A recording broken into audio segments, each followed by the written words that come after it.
जय हिंद विद्यार्थी मित्रांनो, तुमचं सहर्ष स्वागत आहे आपल्या अर्हंत स्टडी फॉरममध्ये। महाराष्ट्र राज्य पुणे यांचे कार्यालय जे नोंदणी व मुद्रांक विभाग आहे त्या विभागात एक पदभरती निघाली आहे। त्या पदभरतीसाठी एकूण 284 जागा आहेत। गट ड पोस्ट आहे। त्या पोस्टसाठी कोण इलिजिबल आहेत, इलिजिबल क्रायटेरिया, त्यानंतर पगार सुद्धा तुमचा 47,000 पर्यंत जाऊ शकतो। IBPS पॅटर्न असणार आहे। ऑनलाईन पद्धतीने अर्ज करायचा आहे। गट ड स्वरूपाचं पोस्ट आहे। जे विद्यार्थी इंटरेस्टेड असतील त्या विद्यार्थ्यांनी फॉर्म भरायचा आहे। फॉर्म हा ऑनलाईन पद्धतीने भरायचा आहे। फॉर्मची लास्ट डेट काय असणार आहे, संपूर्ण गोष्टी आपण या व्हिडिओमार्फत चर्चा करणार आहोत। तत्पूर्वी जे विद्यार्थी नवीन असतील त्या विद्यार्थ्यांनी या चॅनलला सबस्क्राईब करायचं आहे, जेणेकरून तुम्हाला अशाच पद्धतीच्या ज्या अपडेट्स आहेत त्या तुम्हाला येणाऱ्या काळामध्ये मिळत जातील। विद्यार्थी मित्रांनो, आता आपण डायरेक्ट जे सूचना किंवा जी जाहिरात आलेली आहे त्या जाहिरातीवर आपण जाणार आहोत। सविस्तर जाहिरात जेव्हा तुम्हाला मी फॉर्म भरून दाखवेल तेव्हा मी ती डिटेलमध्ये डिस्कशन करणार आहे। आता फक्त मी तुम्हाला कोणासाठी किती जागा आहेत किंवा कोणत्या कॅटेगरीसाठी किती जागा आहेत, फॉर्म कधी भरायचा, कसा भरायचा, त्याचा वेगळा व्हिडिओ येईल। आता फक्त मी तुम्हाला जी जाहिरात आलेली आहे ती जाहिरात मी तुम्हाला सांगत आहे। हे बघा विद्यार्थी मित्रांनो, तुम्ही पाहत असाल इथं नोंदणी व मुद्रांक विभाग, नोंदणी व महानिरीक्षक व मुद्रांक नियंत्रक महाराष्ट्र राज्य पुणे यांचे कार्यालय, इथे जी जाहिरात आलेली आहे त्या जाहिरातीमध्ये जी शासनाने नोंदणी व मुद्रांक विभागातील शिपाई गट ड संवर्गातील रिक्त पदांवर नियुक्तीसाठी पात्र उमेदवारांकडून ऑनलाईन पद्धतीने अर्ज मागविण्यात येत आहे। ऑनलाईन पद्धतीचा अर्ज जो आहे तो या जी लिंक आहे मी ती तुम्हाला डिस्क्रिप्शन बॉक्समध्ये देऊन देईल किंवा टेलिग्राम चॅनलवरही संपूर्ण PDF मी तुम्हाला तिथं देऊन देईल। तिथून तुम्हाला जर काही अडचण असेल तर तुम्ही तिथे वाचू शकतात आणि क्लिक करून तुम्ही स्वतः फॉर्म भरू शकतात। या संकेतस्थळावर उपलब्ध करून देण्यात येत आहे। भरती प्रक्रिया संदर्भातील सविस्तर जी जाहिरात आहे ती जाहिरात, ही जी लिंक आहे ही लिंकसुद्धा मी तुम्हाला डिस्क्रिप्शन बॉक्समध्ये देऊन देईल।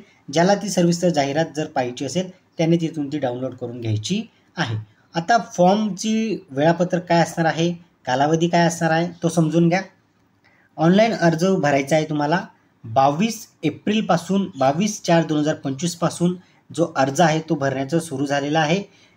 म्हणजे आता सुरू होईल 22 पासून आणि ती चालणार आहे तुमची 10 मे 2025 पर्यंत।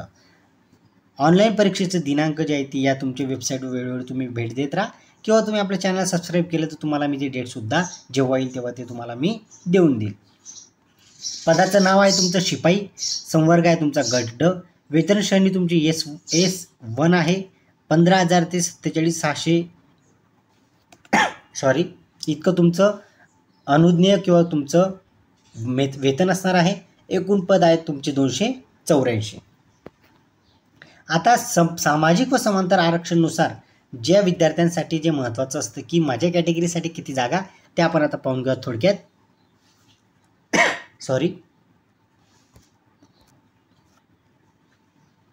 शासनाने नोंदणी व मुद्रांक शुल्क विभागातील 284 शिपाई संवर्गातील पदे भरण्याकरिता मान्यता प्रदान केलेली आहे।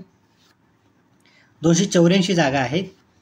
आता अनुसूचित जाती म्हणजे SC साठी 29 जागा आहेत। तुम्ही पाहू शकता, आता तुम्ही जिथं बिलॉंग करत असाल ते तुम्ही पाहू शकतात। सर्वसाधारण जे आहेत ते 10 आहेत, महिला ज्या आहेत त्या 9 आहेत, माजी सैनिक 4 आहेत, तुमचे दिव्यांगांचे 11 आहेत, प्रावीण्य म्हणजे जे खेळाडू आहेत त्यांच्यासाठी 1 आहेत, प्रकल्पग्रस्त 1, भूकंपग्रस्त 1, पदवीधर अंशकालीन 3 आणि अनाथसाठी सुद्धा 2 का 3 पदे आहेत। असे एकूण तुमचे 20 ते 29 पदे असणार आहे। ST साठी 13 पदं आहेत, विमुक्त जाती अ साठी 7 आहेत, भटक्या जमाती ब साठी कोणत्याही जागा नाही आहेत, तुम्ही ओपनमधून फॉर्म भरू शकता। भटक्या जमाती क साठी 11 जागा आहेत, भटक्या जमाती क साठी 11 आहेत, भटक्या जमाती ड साठी 10 आहेत, विशेष मागास प्रवर्गासाठी 5 आहेत, इतर मागास प्रवर्गासाठी 62 आहेत, आर्थिक दुर्बल घटक म्हणजे EWS यांच्यासाठी 28 आहेत, सामाजिक आणि शैक्षणिक मागास वर्ग यांच्यासाठी 28 आहेत, खुल्यासाठी 91 आहेत। अशा एकूण ज्या जागा आहेत तुमच्या, तुम्ही इथं पाहू शकता। तुम्ही जिथं बिलॉंग करत असाल किंवा जर तुम्हाला शून्य जागा असेल तर तुम्ही ती ओपनमधून भरू शकतात। एकूण 284 जागा आहेत। संपूर्ण पॅटर्न कसा असणार आहे, ऑनलाईन फॉर्म कसा भरायचा, संपूर्ण गोष्टी मी तुम्हाला एक वेगळा व्हिडिओ येईल. त्या व्हिडिओमार्फत फॉर्म कसा भरायचा, कोणत्या चुका टाळायच्या, इझी भरती होईल, खूप चांगली भरती होईल. 284 इतके शिपाई पदासाठी जागा आहेत. जे विद्यार्थी इंटरेस्टेड असतील त्यांनी नक्कीच फॉर्म भरा.